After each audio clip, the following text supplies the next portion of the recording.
have something shocking to tell you.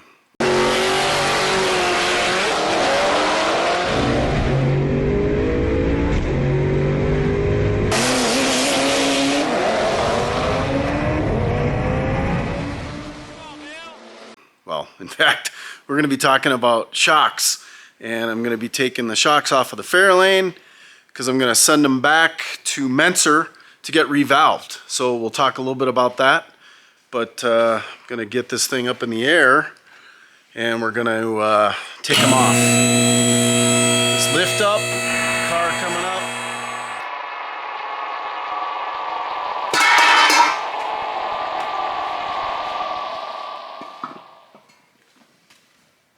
Three-quarter maybe? No, next one up.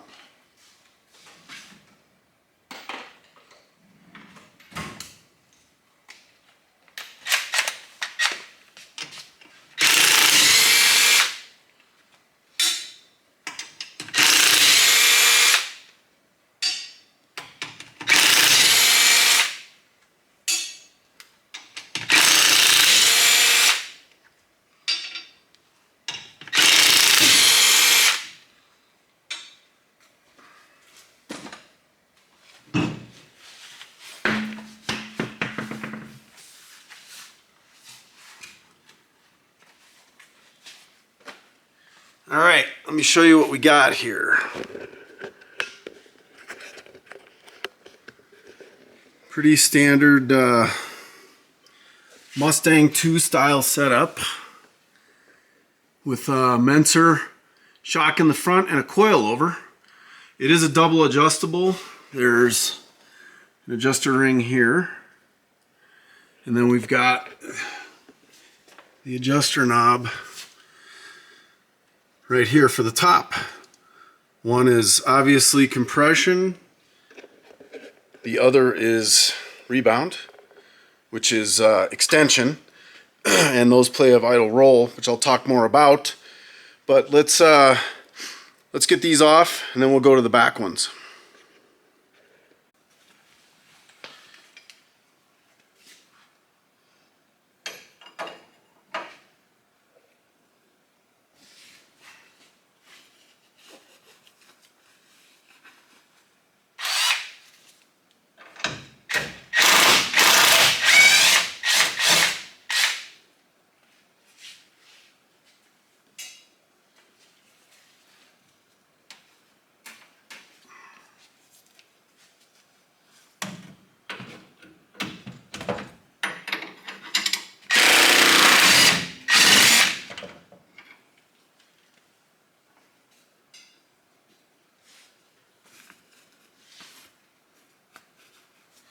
So the last time I sent these to Menscer was to get rebuilt, but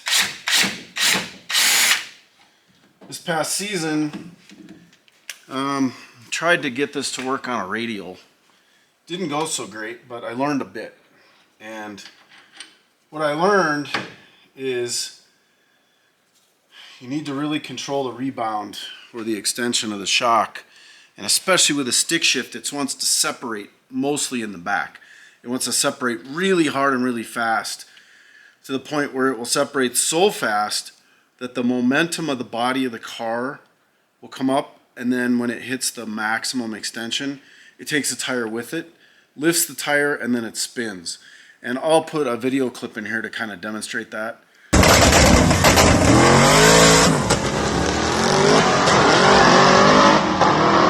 But you have to really be able to slow down that extension or rebound of the shock, because as it's separating, the cowl track is actually planting the tire into the track. And ideally, you want that separation to happen all the way through first gear. And then when you go to shift, it goes back down a little. You don't ever want it to top out. Now, what I don't have are shock data sensors. Probably going to add those this winter.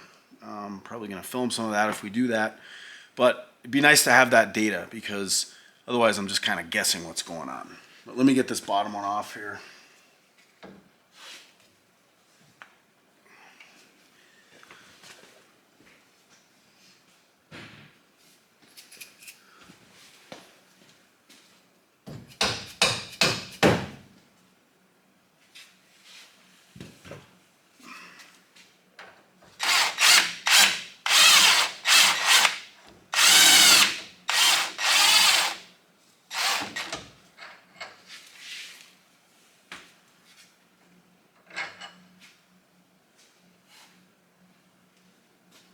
Where's the nut? God, I spent half the time looking for my nuts.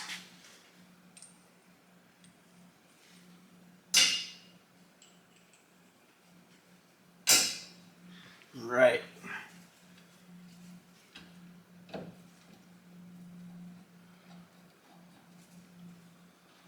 Spacers out here. Go. And there's one. It's pretty easy. That's the whole thing. Menscer. This is a Mustang 2 spring pack for the whole front end. So let me put the spacers and stuff back in because they're going to be out of the car for a little bit. Maybe I can show what this looks like here in case you want to see it. So we're going to put, I don't know if I can get this to stay. This bolt goes in here. Trying this all one-handed here.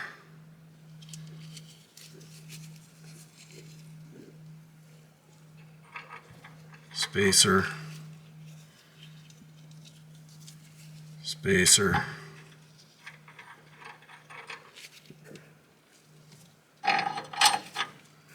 Cross. Yeah, one-handed is a little tricky. I'm gonna need two hands for this. Put this over here.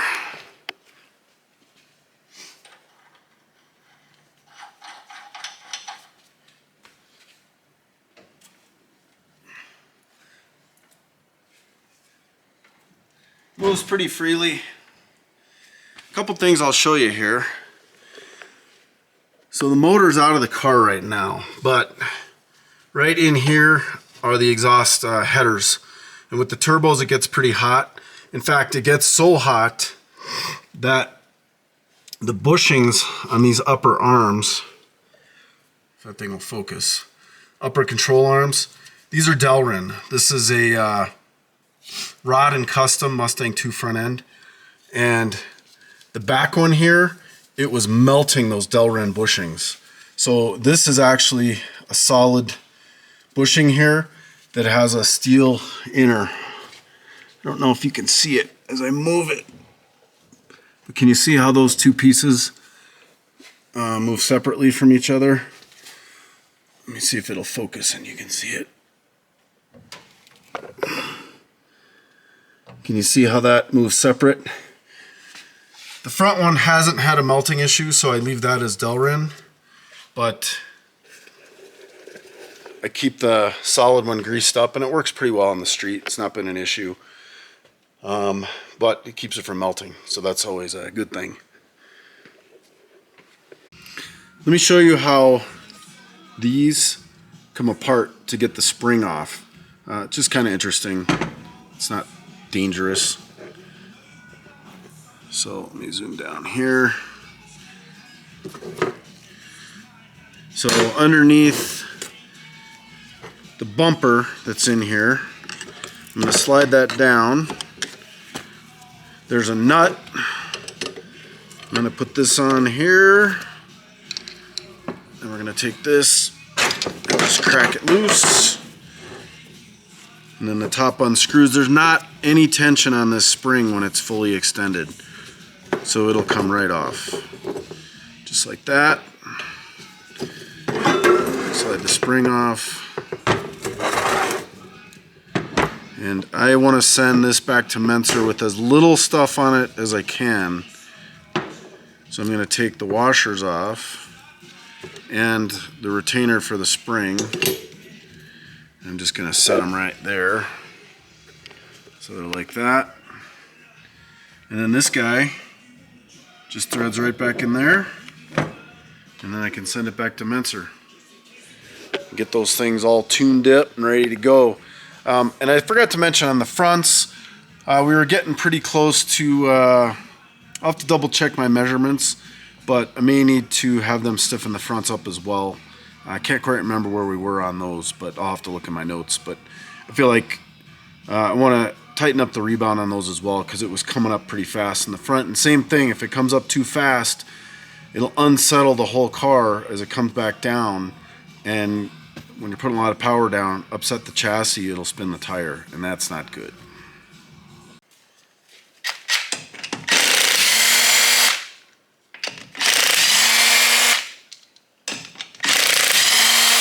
So people ask me what these wheels are and tires. So these are 17-inch wheels with the hubcap. This is a 245/45/17 tire. Runs and drives great on the street. And these wheels, front and back, are made by Wheel Vintiques. That's where I got them.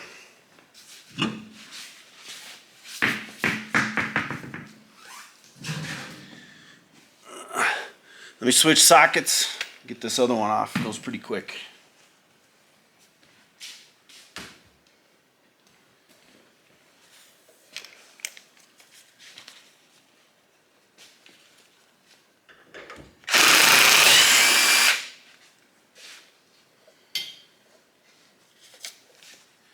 So I want to show you something. Most people don't know this. Well, some people do. So I used to be an aircraft mechanic full-time. And one of the things that I've learned, you'll always learn on airplanes, is with fasteners, you want them going to the rear of the vehicle. And in case of airplanes, to the back of the airplane. So, like, look at this top one here. We have the bolt going this direction, the fastener or the nut is here. If this was to fall off, the direction of travel would prevent the bolt from coming out and we wouldn't lose the front suspension. If that was going the other direction and we lost the fastener, the vibration of the car going down the road would cause that bolt to come out, and then you would lose front suspension on that side, and that would be bad. So all the fasteners on the car, I always try to have the nut or the retaining device always going to the back of the vehicle, so that if it was to come off, and pretty much everything on here is a locking nut. I'm not a fan of lock washers. Those really belong on stationary stuff and tractors, not race cars and street cars. But I use lock nuts, and for high temp, you're going to want to use the all metal style. And we'll get into some of that. You might just see it throughout the video. But on non-high temp stuff, you can use the standard nylocks, like this. Obviously, we all know what a nylock is. It's got the nylon insert, but just a tip. And again, you can see on the bottom here, this one, the bolt goes that direction and the nut's on the back. So if I lose the fastener, it stays on. All right, let's get this thing off of here.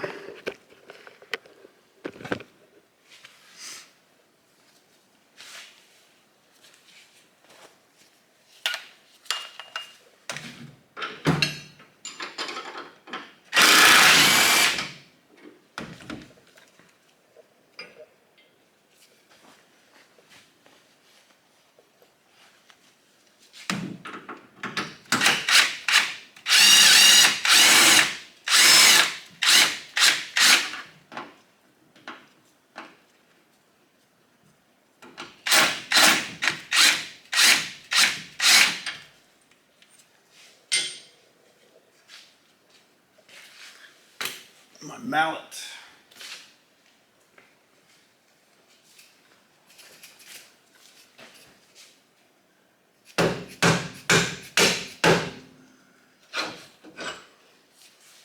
Nice, came right out. And I'm gonna look here. It's not bent. I'm looking for corrosion. It's got a little bit, but these have, I don't know, 20, 30,000 miles on them. Streetcar stuff.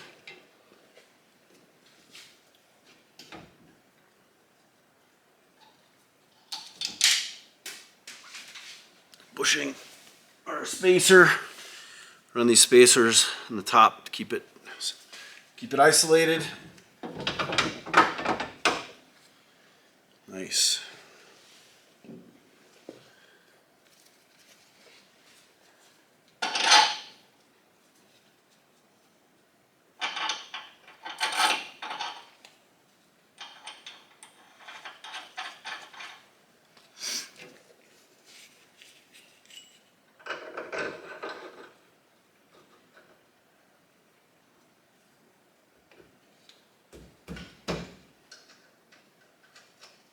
Let me go put that long one back in the other side.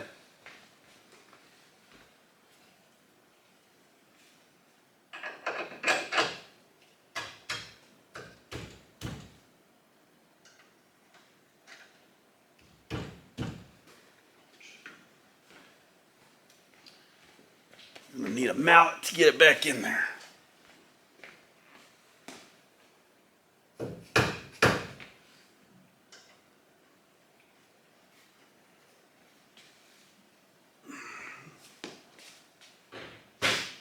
All right, got the front shocks out.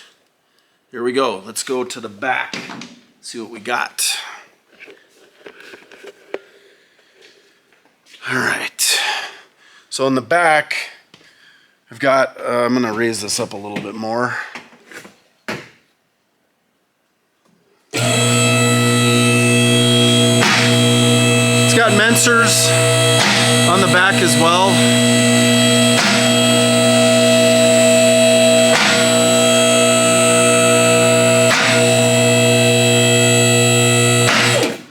All right.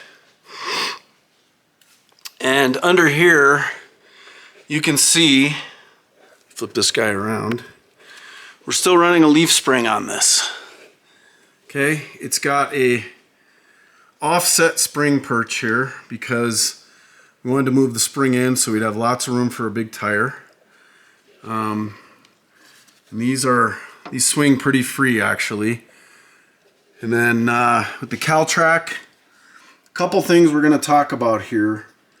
And we'll get into this a little more. You can see I've got some additional holes machined to adjust the back of the bar, but we're going to talk about that more. But here's the shock.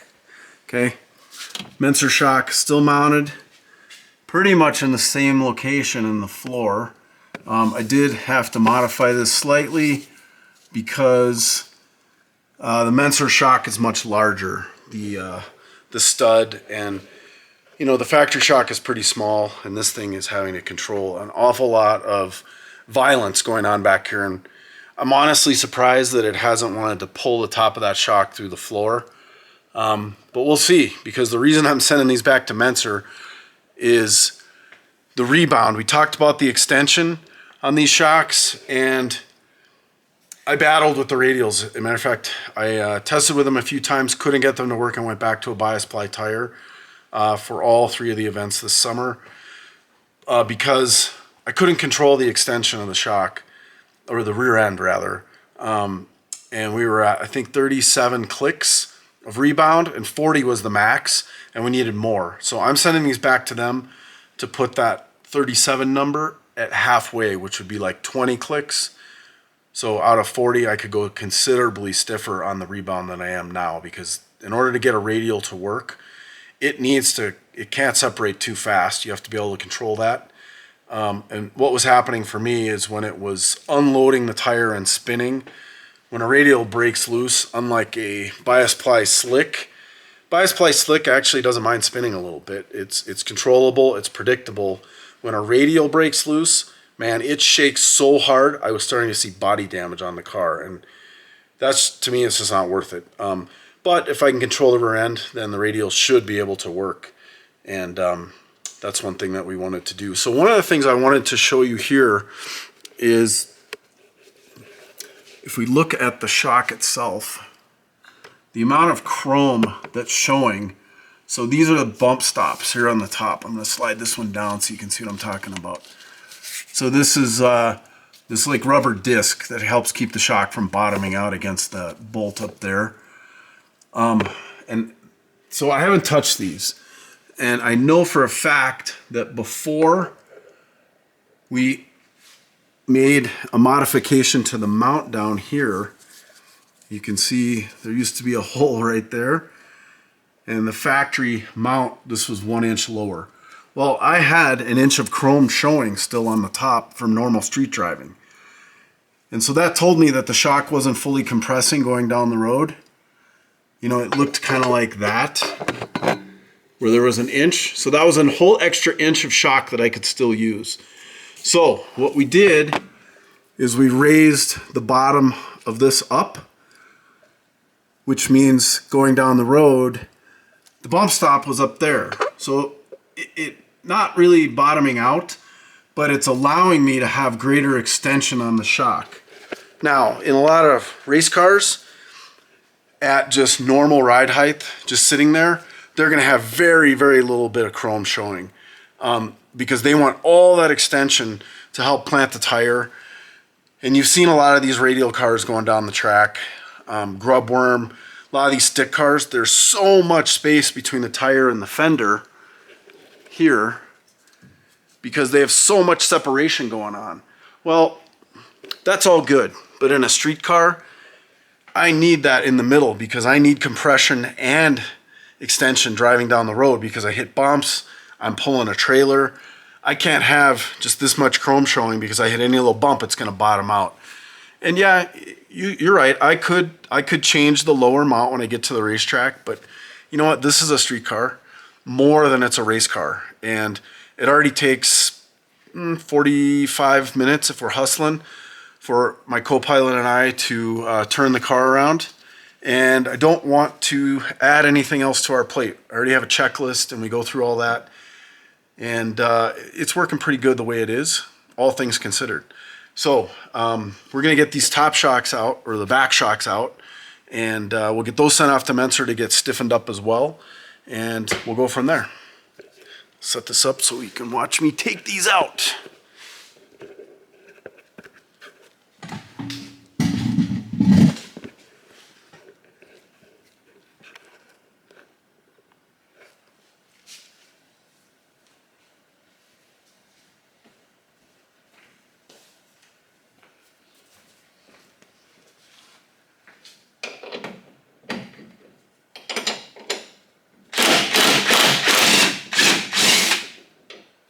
And again, the fastener is to the back of the car.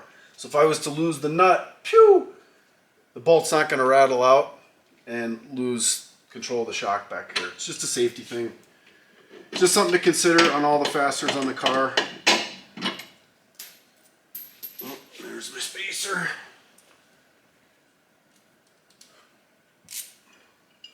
The other one is still in there.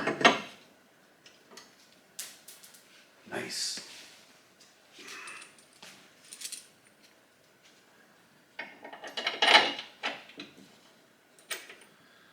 Just put it back in there for safekeeping because it's going to be a couple of weeks, maybe a month before I get these back from Menscer and they're ready to install again. Let's pop this guy out here.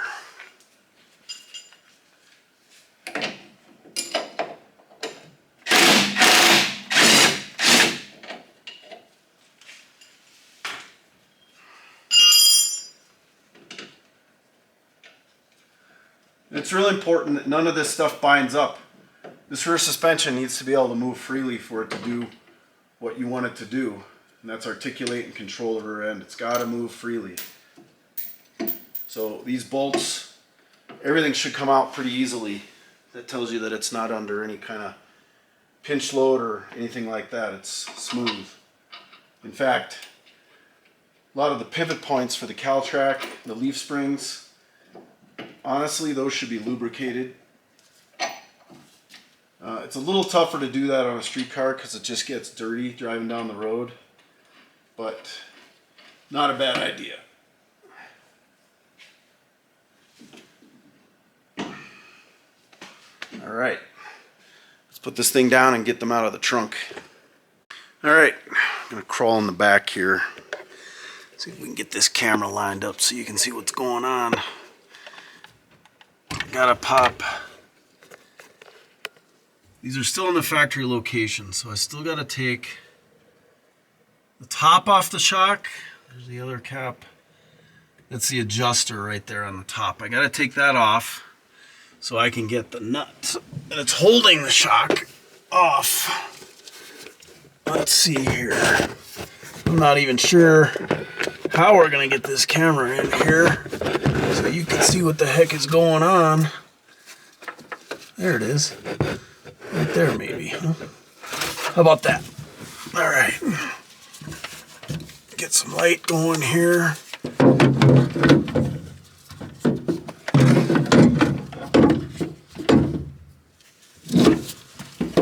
Hee-haw.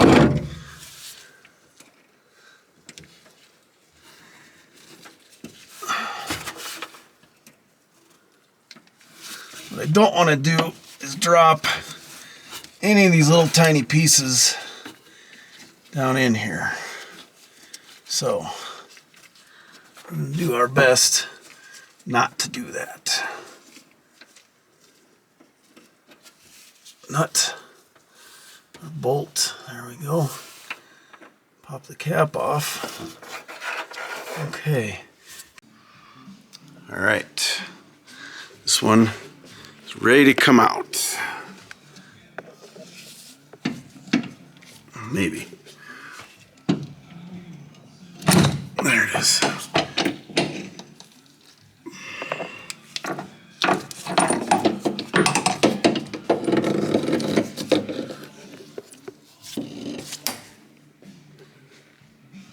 There we go. Got those two out. Ready to send back. All right, let's talk a little bit about rear suspension stuff. Let me raise this up a little more. Don't need to bonk my head on it. Okay, it's as high as it's gonna go. All right, so here's the CalTrack. You can see it behind me here. A little bit of play in the bar. You want to make sure these heim joints aren't worn out. With all the street driving, I actually replaced these this past year. But with the stick shift car and a CalTrack, it hits the tire super, super hard on the launch. Especially with a diaphragm style clutch. And if you're not using some way to control it, either a slipper clutch, which is not a diaphragm clutch, or a clutch controller of some sort, my preference is always the BangShift Billy, but it still hits the tire very hard. Now, at ride height, if these bars are pointed at all up meaning up towards the front of the car, that's going to give it more leverage and it's going to hit the tire even harder. That's why on the CalTrack, they give you the option of the two holes. So you've got your upper hole, if you can see that, there it is. Upper hole or the lower hole. Upper hole makes the bar point up even more and it's more aggressive on the hit.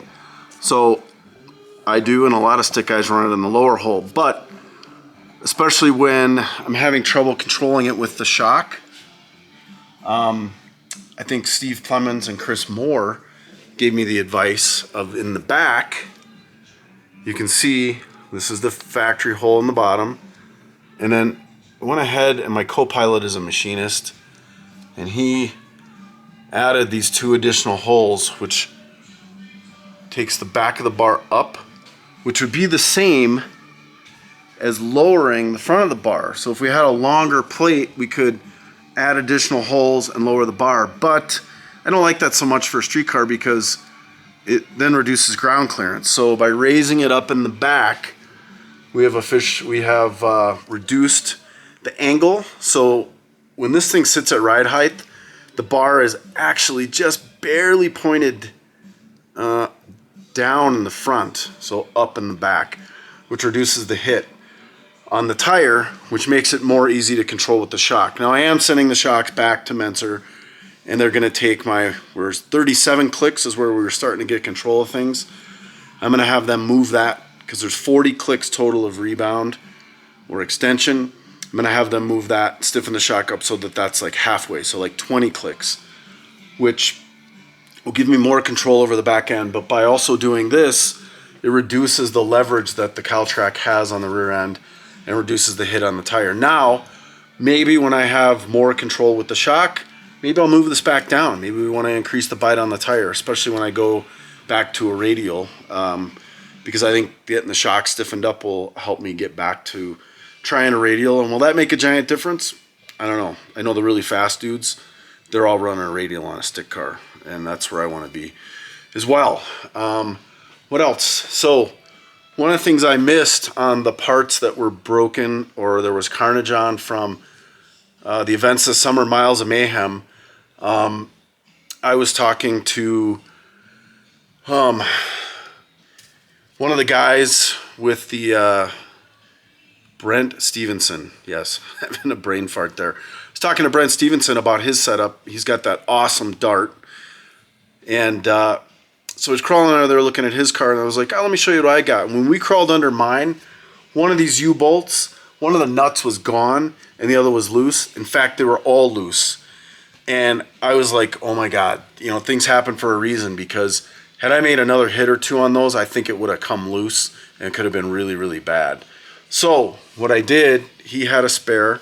We put that in, finished, tightened everything up. But when I got home, I got, these are a little bit larger bolts, and I had to special order lock nuts. You know, I've talked about lock nuts. Now, this does have a split washer on it, which I said don't belong on anything but tractors.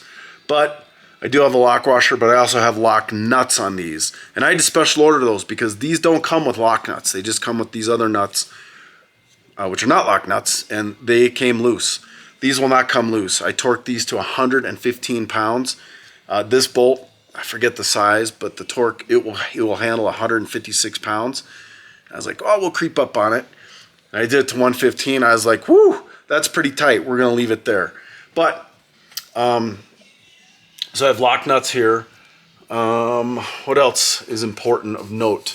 So on the shocks, on this mount that we modified, there is no rubber bushings or anything on this. I want it to be solid as possible to control all of that. And then I welded some reinforcements in here. And this is nothing fancy. I know that there's aftermarket companies that make stuff for these. It's probably way nicer. And even the ones that move the shock mount to the back, where it can go straight up and down, has even more control of the rear end. Well, I'm not quite ready to do that, because it would, you can look up there to go straight up here. I'd have to do some major modifications to the floor and everything else, and I'm not quite ready to do that because it seems to work okay. On the front end, now that it's up, we can see that this is a Mustang 2 front end in here. This is a Rodden custom front end. One of the things that's kind of crazy, and I don't know if it's a power level, but at one of the events, we were checking tires, and this whole thing, well, there we go, this whole thing was split and cracked. We had to weld it back together, and when I got home, if you can see that reinforcement plate that's on there, I had to reinforce that because it came apart. And that was a little scary. The car was doing some weird stuff going down the road. I thought it was just the road, but it was that the frame rail cracked over there. The other side hasn't shown any cracking or anything, but it's the driver's side where all that engine torque is happening, and it's twisting everything in that direction. So yeah, it really, really is super important that you need to go through everything on these drag and drive cars and make sure that everything's tight, nothing's cracked. So one of the things that I found on here when we were inspecting everything is this bracket holding the exhaust on. It's cracked. I don't know if you can see this when I move it. It's cracked under there. So I'm gonna have to re-weld that. But you can see the aluminum exhaust here. This is from Harm Mufflers. And he builds these things. These things are awesome. I'll put a tag in the description for these. But he did an awesome job on the mufflers, and then I fabricated the system, but I got all the materials from them. And you can see this aluminum exhaust goes all the way out the back here. That's the rear of the car. Exhaust comes all the way out the back. That is dual 3.5 inch up and over the axle right there. And no rubbing, no issues, all the way out. So it can fit, it can be done without major modifications of anything. I haven't modified anything under the floor for that. And the way these are mounted is really important too. You need to have some kind of play in this exhaust. I've got probably, easily 25,000 miles on this system. No cracks, except for where it's welded to the floor, and that's on aluminum. So like here's one of the mounts that I did up here. It's got that big bushing. You can see this system can move a little bit. And there's another one right here. It's got a mount, and you can see it can move a little bit. I don't want to shake the car too hard on this, but there's another rubber mount. If I can get it on the shot, up in there. Now, it's super loose right now because it's not bolted to the front, but it allows for it to expand and contract, and you got to give it some movement like that or it will crack and give you problems, but this one has been crack free. Now the down pipes coming from here that go up to the motor, it's like an S pipe. I'll show you, they're over here. Those things are made out of steel, and I'll just give you a glance of those, but we'll talk more about headers and exhaust later because there are some things I want to talk about for that. So this is one of the down pipes here, and that's steel, and then this is the evac for driving down the road. So I'm going to cut it off there, and we'll get these shocks sent back to Menscer, and we'll go from there. Over and out.